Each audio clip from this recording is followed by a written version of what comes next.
And so the question is what progress we've made. And of course, we've made quite a bit of progress, but there's still more to be done.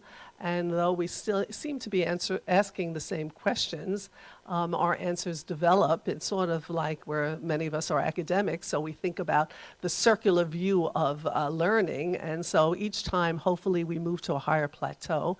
And hopefully, this conference will move us higher in our understanding of risk.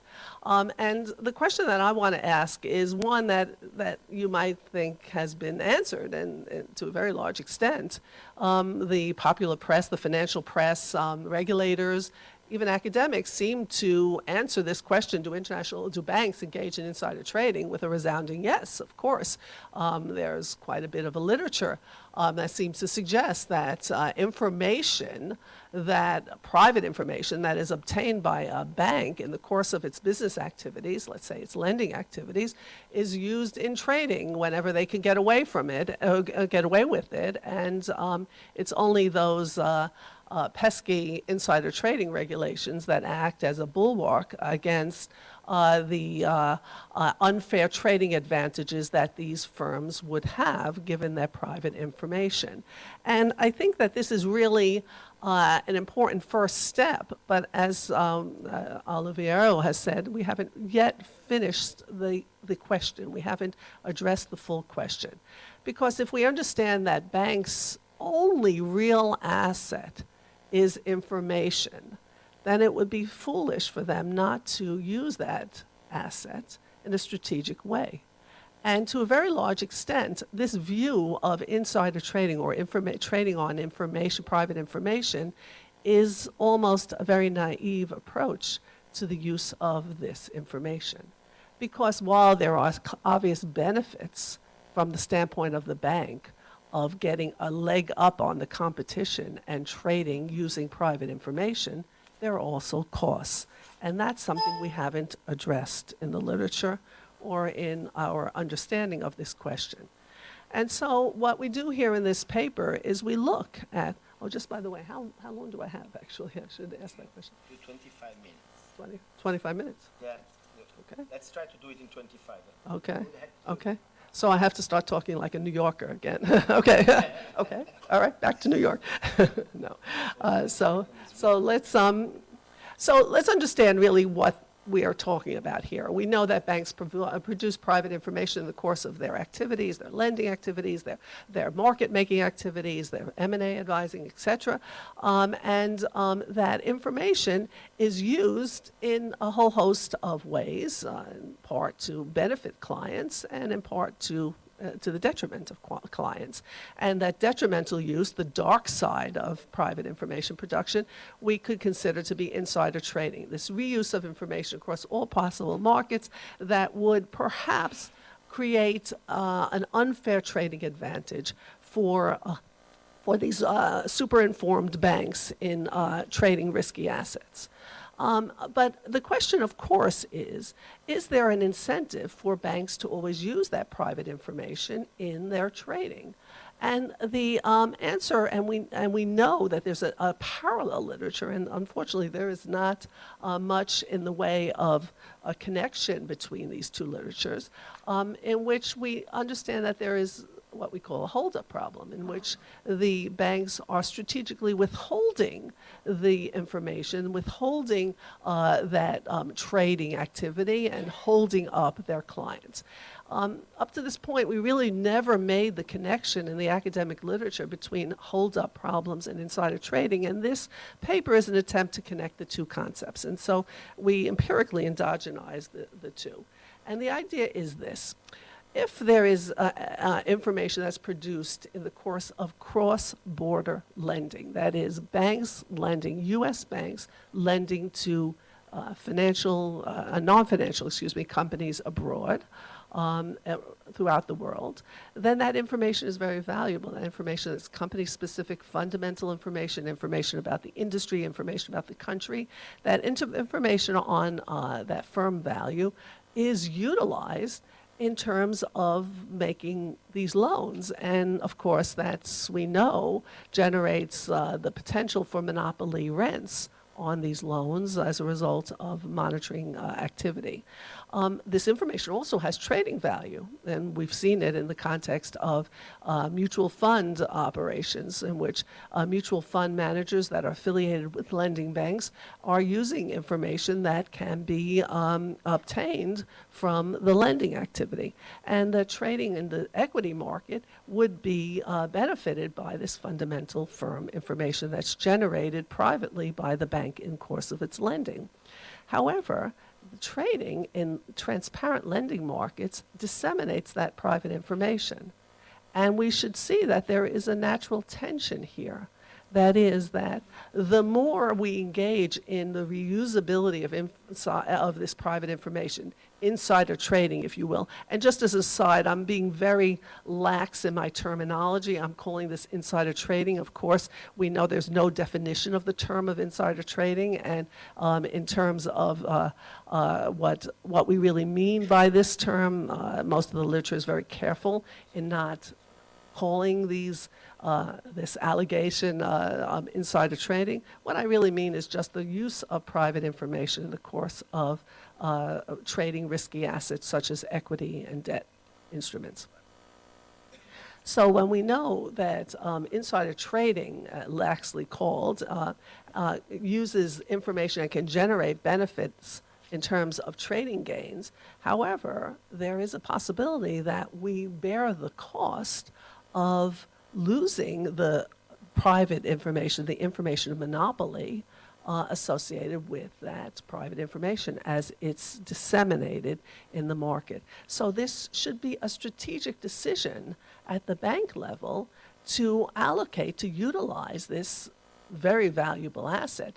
Do we use this asset in a reusable way, in order to generate as much of trading gains as we possibly can? Or do we hoard that information in order to maximize monopoly rents? And the literature has focused on U.S.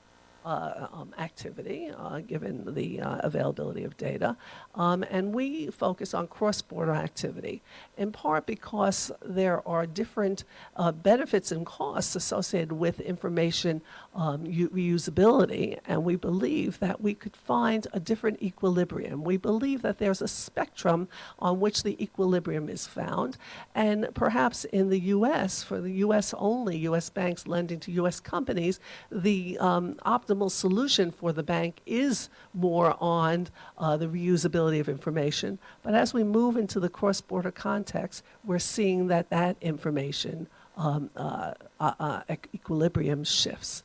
And indeed, the answer to our question, do international banks engage in insider trading, is no, strangely enough.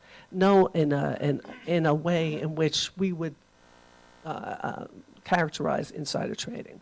So what we're finding is that because cross-border loans, information about fundamental firm value developed in the context of cross-border loans is much more valuable and requires a much higher monopoly rent in terms of that lending activity, and because of relatively thin trading in, say, equity markets in many countries, particularly emerging and frontier states, we find that there is an equilibrium that moves us away from the use of information towards the strategic hoarding of information. And indeed, insider trading regulations may actually be detrimental under such circumstances. In particular, just to get to the punchline, in case I run out of time, what we're finding is for emerging countries, this is most dominant, this is most important. For emerging countries, we find evidence that not only do banks not use their private information in order to engage in insider trading-like activity, but they actually keep their borrowing companies, what I would like to say, barefoot and pregnant in the kitchen. They like to keep them very dependent upon the bank, and they do not want to disseminate their private information through the use of trading. So in fact, we find a negative effect. Just, let's just skip this. Just to give you a sort of summary of where the literature is, and this is just one of the seminal papers in this area, and just to give you a general idea, for the U.S. only, we see that if a bank has lending, let's say a mutual fund is affiliated with a lending bank, then we see that that lending bank's mutual fund will tend to hold more equity if the bank has made loans to the company in the recent time period. The time period is problematic, but it's within a year time period. We did the same thing. What's on the right-hand side is essentially done for the international sample, and of course the coefficient is negative, not positive, sometimes insignificant, meaning that the effect does not seem to transfer internationally. And the question, of course, is why? Well, why? I think you can understand simply from, does this have it doesn't have a pointer, and I'm tall, but not that tall. Oops, oh shoot, sorry. All right, doesn't matter. It doesn't, the top, yeah, I've been pushing the top, but I have, no. Oh, now, it's PhD, push here, dummy. Okay, there it is, okay. All right, so what the literature has focused on is essentially the second term. The second term is loosely, and this is just a baby model, this isn't a real model, but if you're thinking about the profits from information use, then this second term would be considered to be the return from using information. This is the alpha that's reused in developing trading gains, because the presumption is that the trader would be able to have benefits over lesser informed traders in the equity market. However, what's ignored in this, and this is basically where we stopped in the literature, but what's ignored in the literature is this first term. And this first term is that the return on the loan, let's say would be the return on the loan, is the function of the private information that the bank has, that uses in the course of monitoring activity and in terms of inculcating monopoly rents. The more information that's reused, the less that private information is giving monopoly power to the bank, and therefore the lower the loan rate. So this is the natural foil to the gains that we've seen in the literature thus so far, and this has not been measured thus far. So what we try to do here is we look at this empirically, and we try to determine what would be the optimal level of information use in an international context. And we look at it from the standpoint of lending on a quarter-by-quarter basis, and we're interested in whether or not the lending that is engaged in or on during the quarter in which a new loan is made is going to be followed or is going to be led by additional lending in the previous 3 quarters or additional equity holdings. That is, we're looking at the connection between lending in quarter T, which is the quarter of the loan, by Bank J to Company I, where this is U.S. Bank J, Company I, which is a non-U.S. company, and we look at their previous 3 quarters of loans and their previous 3 quarters of equity holdings for mutual funds that are affiliated with parent companies. And our first hypothesis is going to ask, well, if we expect the private information to be useful in the course of lending, then past lending should generate future lending. This is not new. This is dated back to, there's many papers in the literature. Barat et al. Is one, 2007, that shows us, and we validate this. We find this result as well. What's new in this paper, though, is that we look at the connection between equity holdings for the mutual fund and past lending. And what we find is that the more lending that takes place, the less equity holdings are made. So if we have a new loan to a company, a non-U.S. company by a U.S. bank, the affiliated mutual fund will actually not hold more equity, but actually hold less. So again, let me just make that clear. These are new loans that are made. So presumably, this is positive information because these are new loans that are made. And instead of using that fundamental information that the bank has in the context of generating this new loan to buy more stock to be held by the mutual fund, what we're finding is that they hold less stock. And what that suggests to us is that the bank is actively hoarding that information. Indeed, we find evidence that this is going to reduce liquidity in the market, the equity market, for borrowing companies. And that is most dominant and most detrimental for borrowing companies in emerging countries. So what the role of the bank in generating private information here is actually to reduce liquidity for borrowing companies. What that may suggest is that insider trading regulations are actually detrimental for emerging market countries and for companies in those countries. What our third hypothesis is just, again, showing that what we find is that, this is just the converse of that banks do concentrate their lending activity on bank-dependent firms and hold equity in firms that they've held equity in for, that there's persistence in equity holdings. Neither of these hypotheses are new, and we validate them as well.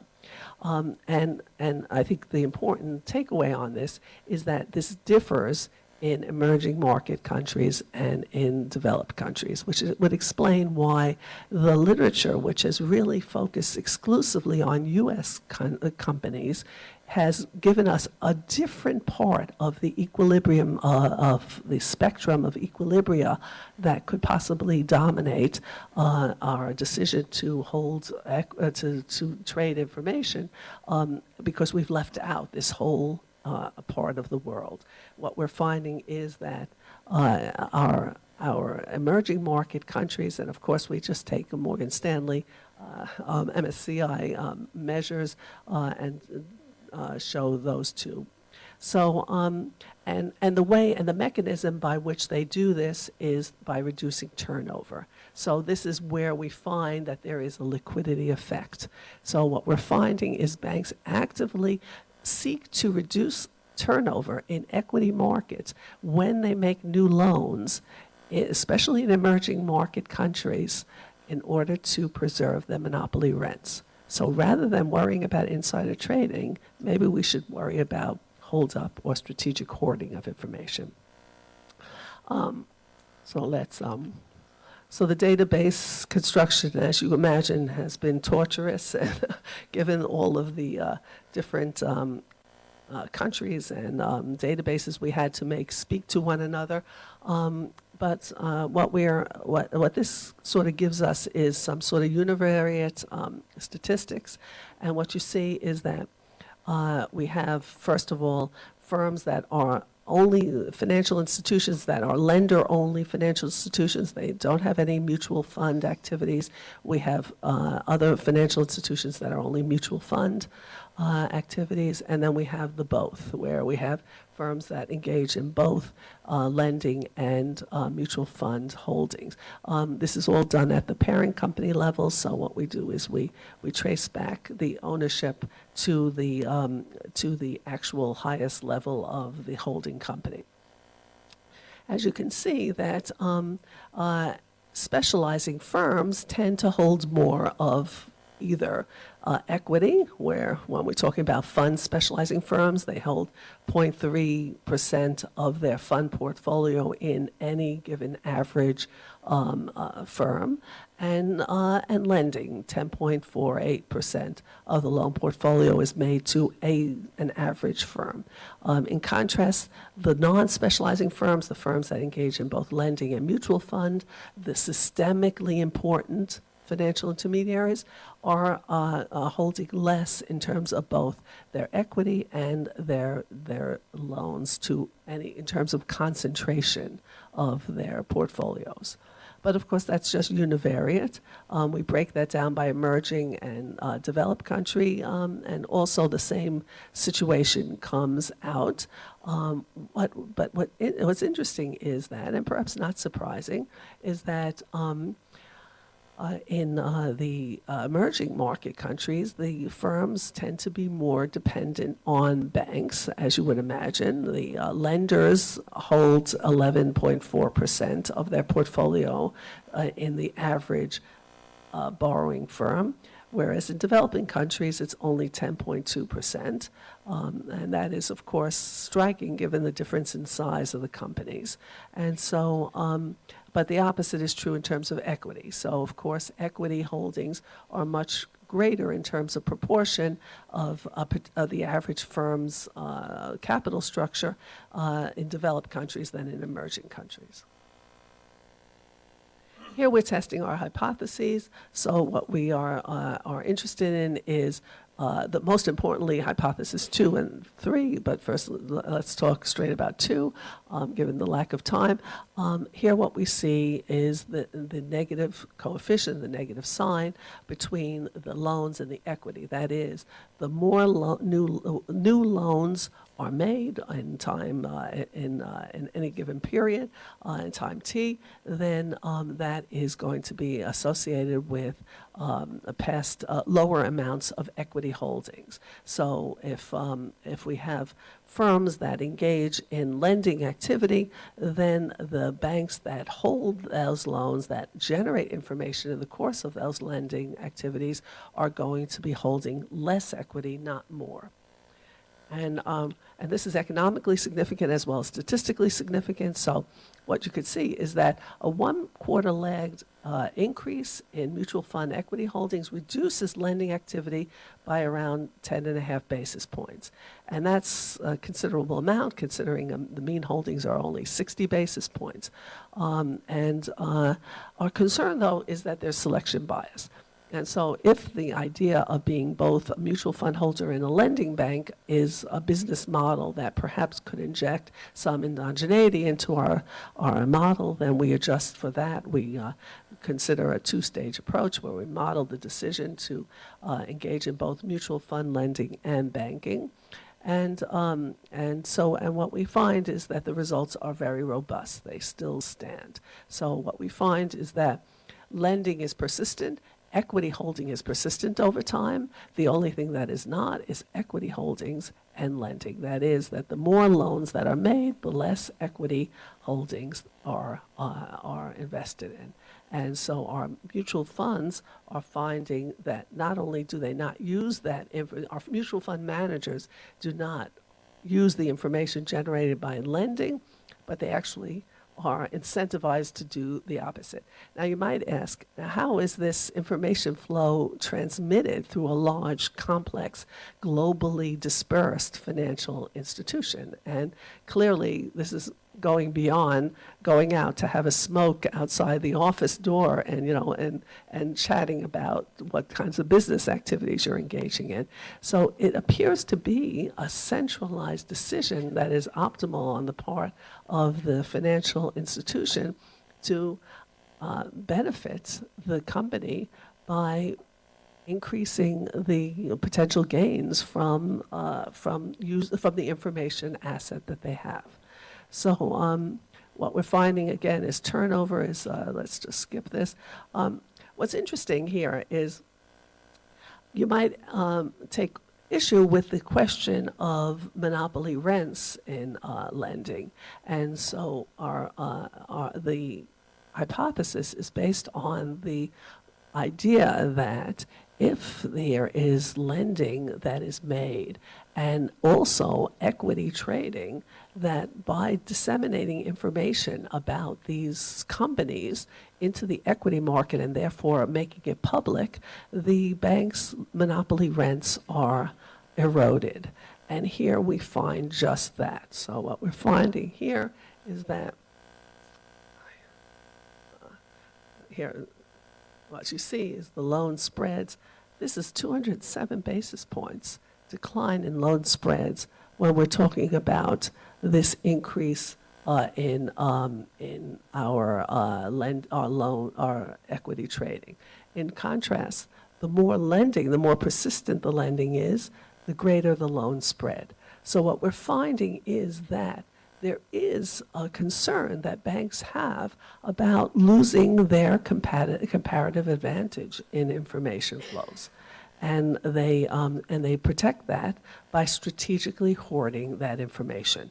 And we see it most dramatically in our emerging countries. So here, what you're seeing is that our emerging countries' coefficients are negative. Our cross-product term using emerging countries dummy is significantly negative and economically so. So that's same thing in terms of turnover. So what we do is we use illiquidity, illiquidity and other robustness tests. We have a whole series of robustness tests. But I think the important thing, and in here again, just in terms of bringing us back to where we started, which of course was the financial crisis. And so there's been lots of work in this area in the wake of the financial crisis as a result of concerns about the stability of financial market trading and the level playing field. And so what we find is that the role of financial intermediaries, of lending banks, changed during the financial crisis. What we have, when we look at the 2008 to 2009 period, what we're finding is that the negative relationship between lending and equity holdings becomes positive for that time period alone. So what that is suggesting is that banks very carefully utilize their information flows to benefit themselves and perhaps accidentally benefit their clients. Because what we're finding is that generally, particularly in emerging markets, the banks are going to be holding back on the use of that information in order to maintain their monopoly profits. But during the 2008-2009 period, their customers really needed financial support, needed equity market support. And during that time period, and I still can't use this very effectively, but you can see they're shadowed in, they're highlighted. The effect turns positive, meaning that during the 2008-2009 period, banks mutual funds held more equity in their the companies that they had new loans to. They turned it around. So rather than withdrawing liquidity from the equity markets for their borrowing firms, they injected liquidity for their equity markets of their borrowing firms. And that would benefit them in terms of supporting the market. So what we found is no evidence of intra-firm transfers of private information that you would think of as insider trading. But in reality, though it's not typically what we think of as insider trading, this is insider use of information in a strategic form. So it's a much broader concept of insider trading, not what you think about when you think about the headlines, but certainly it's the use of information strategically to benefit the financial intermediary. We find that information is segmented, particularly in lending, and that is most exacerbated for emerging markets.